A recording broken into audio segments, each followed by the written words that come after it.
I need you to watch Space Dandy.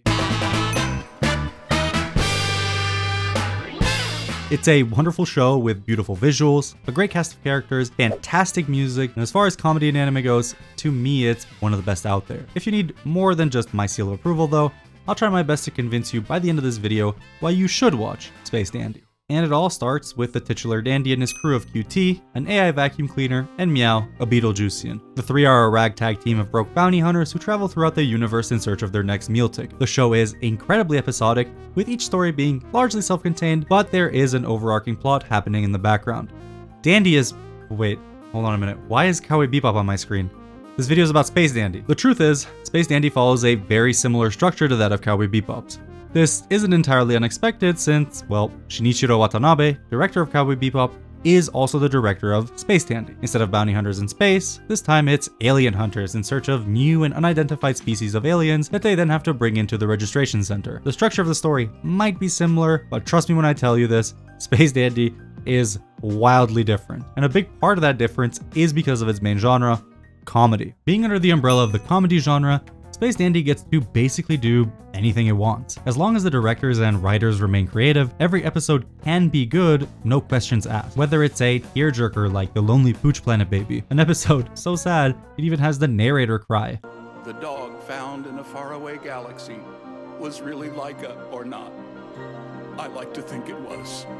Or, one of my favorites, an absolutely absurd episode where every single person in the universe turns into a zombie. Space Dandy just does it all. From parodies of musicals to parodies of Ace Attorney. It has episodes that will leave you scratching your head wondering what you just watched, and those that will leave you breathless on account of their amazing art and animation. But if I were to talk about every single episode in depth especially, this would be a 3-hour long video and I'd spoil the entire experience. Instead, I've chosen to briefly go over 5 radically different episodes, which I think will help me sell to you why you should watch Space Dandy. And thankfully, we don't even have to look that hard.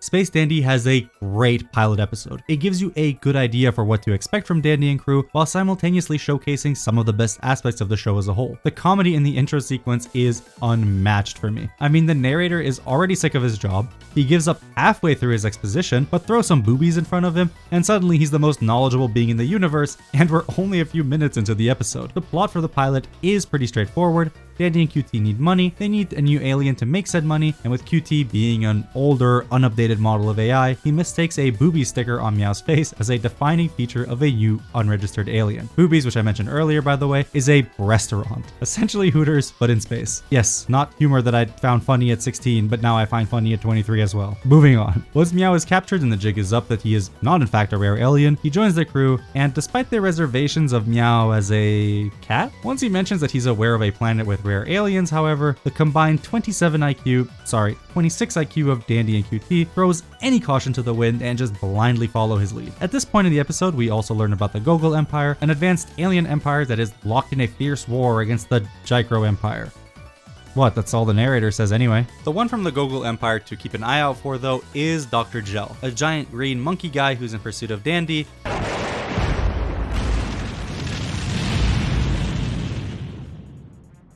And he's dead. I guess we just move on, huh? When I first watched this show, the way that I would explain the climax of this episode in particular to my friends was simply, shit just happens, and it looks amazing doing so. The entire portion of the second half is stunningly animated. Everything is incredibly fluid with beautiful smears, squash and stretch, interesting and dynamic perspective, pretty much everything you'd want to look out for in quote-unquote good animation. And when I say shit just happens, well yeah, shit just kind of happens. We've got Dandy and Meow dropping into this random ass planet where all of its inhabitants are giant kaijus, robots, whatever the f they are, and all they do is fight each other. And Dandy and Meow, they can just run around. It's such a great sequence, and I think this one part where Dandy misses all of his shots, spins his gun around his finger, and then misses the holster, not only lives rent-free in my head, but also on my desktop as well so that I can send it on Discord whenever I feel like it. To be honest, this part of the episode, and maybe the anime as a whole, is an animation flex, and I'm all here for it. Funnily enough, one of the reasons Space Dandy has such good art and animation is because Shinichiro Watanabe wanted his staff to have pretty much complete creative freedom. When you're not directly tied to rules that you need to strictly follow, and your work isn't being heavily corrected or neutered, you're able to create something special, something that's you. I love this philosophy, and it's what I think Dandy's biggest strength is, and you'll continue to see that throughout both the video and the show itself. For Dandy and crew though, the situation is getting more and more dire, with bigger and bigger aliens popping out and just continuing to fight each other. But the episode is almost over, so Dandy has to make it out somehow, right? And here our story ends. I'll be reiterating this later in the video, but Space Dandy is a comedy first. Dandy dying at the end of the pilot and then reappearing in later episodes like nothing happened is part of the joke, but don't worry, there is an in-universe explanation that I won't get into because, you know, spoilers. It is quite a funny way to end the pilot episode though. Okay, maybe action isn't your thing, but subscribing for more content like this is, right? Let's shift to a lower gear for this one. What Dandy does really well is incorporate other distinct styles to tell its story. In The Big Fish is Huge Baby, Dandy and co are after the Munagi, a giant alien fish that is said to appear once every 3,600 years. The reward for this Munagi is 50 million wulongs, enough money to last Dandy a lifetime at boobies. He makes his way onto the surface of the planet Kaiju, and the search for the Munagi begins. This episode is much different compared to the pilot, pace is slowed down considerably, and all action sequences come to a screeching halt for the first half. In return, we get quiet stills that are beautifully illustrated, almost as if we were in a Ghibli movie. The interesting perspectives are abundant, and the color and lighting scheme throughout the episode is great, perfectly complementing Dandy and SMA's search for the Munagi. What I especially love about this episode, beyond just its pretty visuals, is that it tells a story. Well, yeah, that's what any piece of media does. What I mean to say is, it tells a story without needing to say anything. You've been told Dandy's objective, now you're being shown the journey. They go from day to night searching for the fish, we see the two play and have fun during the downtime, other people from the village come around to see what they're up to, and the relationship between Dandy and SMA is very quickly and well established. The entire episode is easily able to set up an interesting world with this planet without needing to actually say all that much. Sure, SMA fills in the gaps from time to time, but even though this is the first and last time we get to see these characters and this planet, the self-contained story is more than good enough to remain memorable. And just like the calm before the storm, the second half of this episode is action-packed, as Dandy finally comes face to face with a Munagi. But that's for you to find out. For some people, this switch up in styles and themes, episode to episode, can be jarring and maybe unfocused. But to me, it's a strength. The writers are able to put Dandy into just about any situation, allowing for character growth that feels natural and earned, despite its episodic nature. In fact, I'd say it's because of this episodic nature that it works out so well.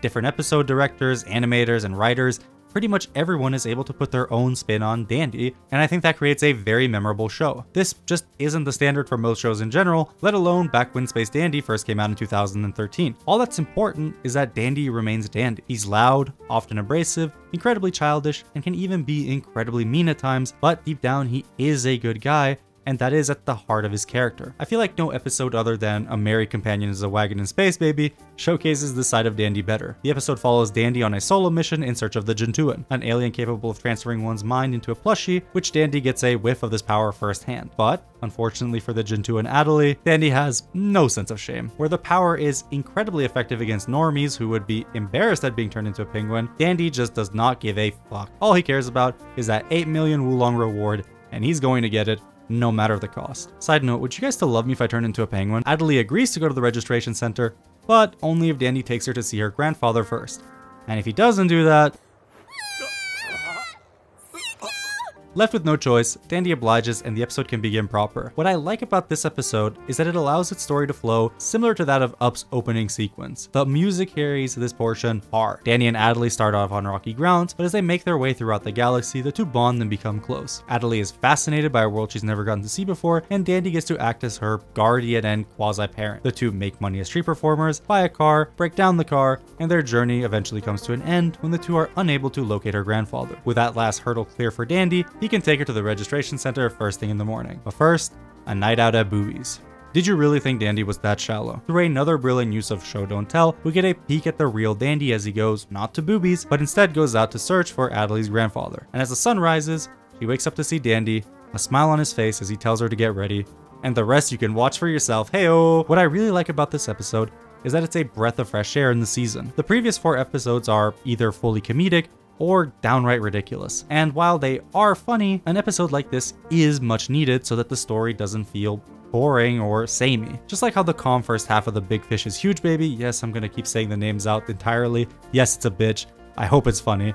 Contrasted with its second half, A Merry Companion is a wagon in space, baby, contrast with the first 4 episodes. And that contrast, this early on, helps set it apart from the rest. I really like this episode for its happy-go-lucky nature, but I love the next one for almost the opposite reason. In a world with no sadness, baby, Dandy effectively dies. This episode is surreal.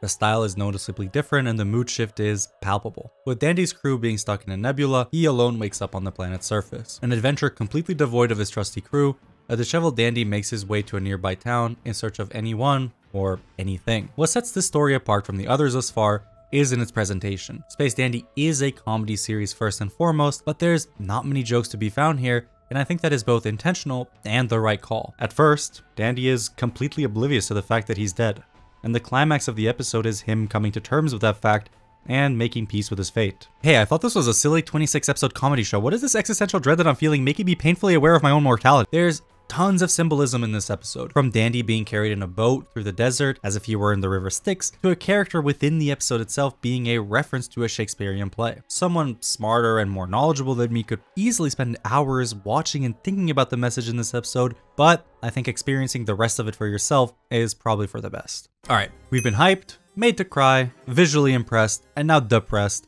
so how do we end it off? How about a better love story than Kaguya-sama Love is War? I can hear some of you typing already, cope and seethe. Before that, however, I just wanted to give a shout out to the Space Dandy dub, because I think this episode has one of my favorite localizations in any show. I'm just gonna let it run here before we talk about the episode. This is Planet Trendy, a poppin' joint where you'll find the hippest couples in the universe dropping it like it's hot. If you want to show your bae that you demand, then you best turn up here. Her body in the place be swaggin'.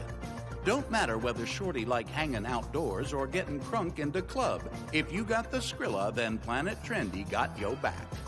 Absolute cinema. Lovers Are Trendy, baby is one of the few romantic episodes in the entire 26 episode runtime. Scarlet, the lady at the registration center, has some unspent vacation days that she wants to take, and she needs Dandy to be her fake boyfriend during the trip on account of her stalker ex. At this point, it's no secret that Scarlet and Dandy aren't on the friendliest of terms, and for the first half, it's clear as day. Dandy's antics are completely opposite to what Scarlet has planned, and the two couldn't be any more different. Dandy is rash and acts without thinking, while Scarlet is poised and focused. She loathes the side of Dandy, but as the episode continues to play out, she gets to see a more mature, softer side that she comes to appreciate. Unfortunately for the two of them, and perhaps as viewers that want to see them end up together by the end, not everything has that happy ending. It's a simple premise and plot, but the execution is really, really good. The final act of Dandy desperately making his way towards the cafe they were supposed to meet at is incredibly impactful and suspenseful. He's running at full speed, tripping over the cold and wet concrete while she sits alone at the bar, secretly hoping that Dandy shows up. Scarlet puts some change into the music box and the track I'm Losing You plays. It's this weird song with like a robot voice filter,